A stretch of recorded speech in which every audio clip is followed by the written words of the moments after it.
কোটা সংস্কার আন্দোলন সারা দেশে ছড়িয়ে পড়লে ইন্টারনেট সহ সব সেবা বন্ধ করে দেয় সরকার। যদিও সামাজিক যোগাযোগ মাধ্যমগুলো বন্ধ রেখেও আন্দোলন নিয়ন্ত্রণ করতে বেগ পেতে হয় সরকারকে। এই সময়ে ফেসবুক ও টিকটককেও চিঠিও দেওয়া হয়, কিন্তু সেই চিঠিতে ফেসবুক কোনো সাড়া দেয়নি বলে জানা গেছে। বিস্তারিত মোহাম্মদ সোহাগ বিশ্বাসের রিপোর্টে। আমরা ইন্টারনেট বন্ধ করতে বাধ্য হই। 4G আমরা কিছুটা কমিয়ে 2G-তে নিয়ে আসলাম। কেন নিয়ে আসলাম? কখনো ইন্টারনেট শাটডাউন হয়নি। মাননীয় মন্ত্রী, আমরা দেখছি সামাজিক মাধ্যমে আপনি নিজেও সক্রিয়, তাহলে সেটা কিভাবে? ইন্টারনেট নিয়ে নানামুখী বক্তব্য দিয়ে এরই মধ্যে সমালোচনায় পড়েছেন ডাক, টেলিযোগাযোগ ও তথ্য প্রযুক্তি প্রতিমন্ত্রী জুনায়েদ আহমেদ পলক। ভিপিএন ব্যবহারে সবাইকে সতর্ক করলেও সবসময় ফেসবুকে সরব ছিলেন তিনি। এবার ইন্টারনেটে গুজব ও সহিংসতামূলক কন্টেন্ট ছড়ানোর ব্যাখ্যা চেয়ে ফেসবুক, টিকটক সহ অন্যান্য সামাজিক যোগাযোগ মাধ্যমে চিঠি দিয়েছিল বাংলাদেশের টেলিযোগাযোগ নিয়ন্ত্রণ কমিশন বা বিটিআরসি। ৩১ জুলাইয়ের মধ্যে এই ব্যাখ্যা দেওয়ার কথা জানানো হয়, কিন্তু টিকটক ছাড়া বাকি কোনো প্রতিষ্ঠানই সরকারের ইমেইলের জবাব দেয়নি। মঙ্গলবার ৩০ জুলাই রাজধানীর আগারগাঁওয়ে আইসিটি টাওয়ারে সাইবার নিরাপত্তা বিষয়ে আয়োজিত এক সভা শেষে সাংবাদিকদের এ তথ্য জানান প্রতিমন্ত্রী পলক।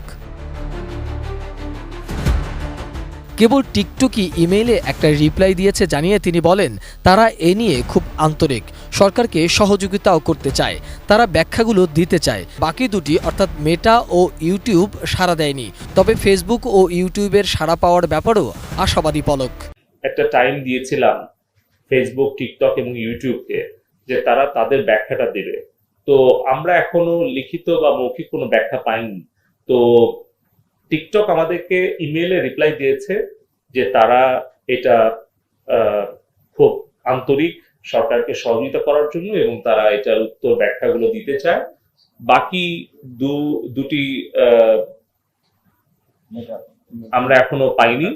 তো আমরা কালকে তো সকাল ৯টায় আমরা দেখেছিলাম ফেসবুক, না সকাল ৯টায় দেখেছিলাম টিকটক, 10টায় মনে হয় ফেসবুক, 11টায়। আচ্ছা, যাই হোক, আমরা কালকে বলেছিলাম, আজকে এখনো সময় আছে, আমরা দেখি যে তারা কি ব্যাখ্যা দেয়।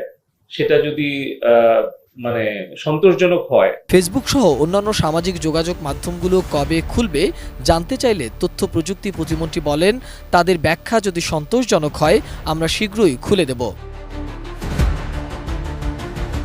ফেসবুক, ইউটিউব সহ অন্যান্য সামাজিক মাধ্যমের কাছে বাংলাদেশের আইন, সংবিধান এবং তাদের নিজস্ব যে পলিসি ও কমিউনিটি গাইডলাইন আছে সেটা তারা কিভাবে মেনটেন করছে বা আদৌ করছে কিনা এই বিষয়ে জানতে চাওয়া হয়েছে বলেও জানিয়েছেন পলক।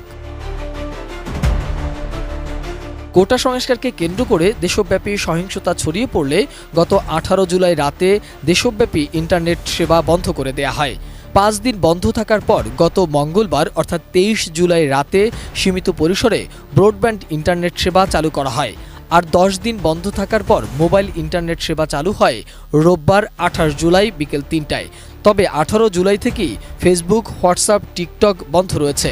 ব্রডব্যান্ডে ইউটিউব দেখা গেলেও খুব একটা ভালো কাজ করে না বলেও বলছে ভোক্তারা।